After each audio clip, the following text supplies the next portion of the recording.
So just a quick update on my story about going to Whole Foods and Meijer. I did call Whole Foods. And when I talked to them, I thought I'd get the typical response, which I did, which was I called and said, your girl needs charm school, or she had a bad day and someone needs to pull her off the counter. She is unsociable, toxic, and can't follow directions from a client. And I said, so, someone needs to give her a coaching counsel. And she's like, well, I don't really control her. That's really the other side of the Amazon business. And I said, honey, we all know that Amazon owns Whole Foods. I said, so let me give you a scenario. I said, right now I'm sitting at Meijer, and the young man who was helping somebody else came over to me and said, what's your last name? Even though I had gone into the app and put the park in, the number where I'm parked and all that stuff, came over and asked me with a smile on his face what my last name was and that he would be right out. I said, Meijer is a grocery store too. I said, so who do you think I'm going to be inclined to shop at when my perception is of Amazon, Whole Foods, Amazon return? That's the problem. And she agreed, and she said she definitely would get that message about that person's performance to the person who manages her. That's fine. So then I decided to call Meijer, and I asked to speak to the manager, and I said, I'm a college professor. I teach business and marketing, and I'm always telling my students that you can control your ability to get promotions and make more money if you are pleasant, kind, nice in a customer service role, even though the customer may not be that way. I said, but this young man who helped me, I said he had a smile on his face. I said it was just so refreshing.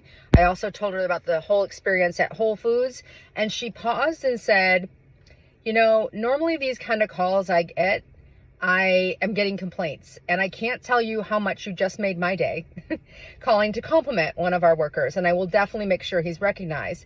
And I told her the story again about how I, tell my students that you can get promoted, and she said, oh, absolutely.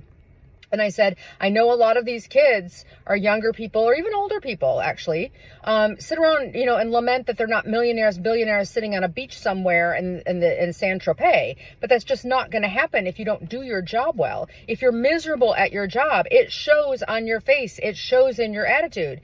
And she completely agreed. And then I told her about how I'm making grocery choices, not to go to Whole Foods, that I can go to Meijer and get a better customer experience out of it. So I just wanted to follow up. And I told her too, I said, while I'm equal opportunity. As much as I will call and complain, I said, I also call and compliment, because I know the value of a compliment in the business world when someone does it right. And she absolutely agreed. So this is a lesson for everybody, that you have the ability to control whether you get promoted in a company or how much money you make by how you interact with customers, especially difficult customers.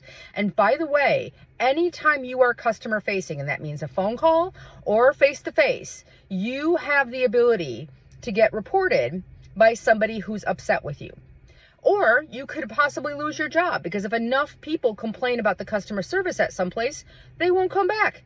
So you'll lose a job. So it's one of those things where, more people need to call and compliment when someone does it right.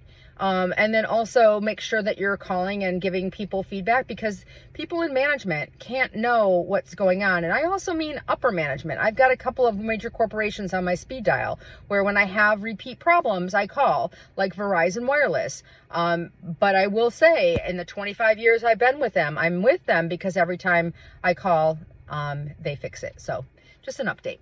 Have a great day.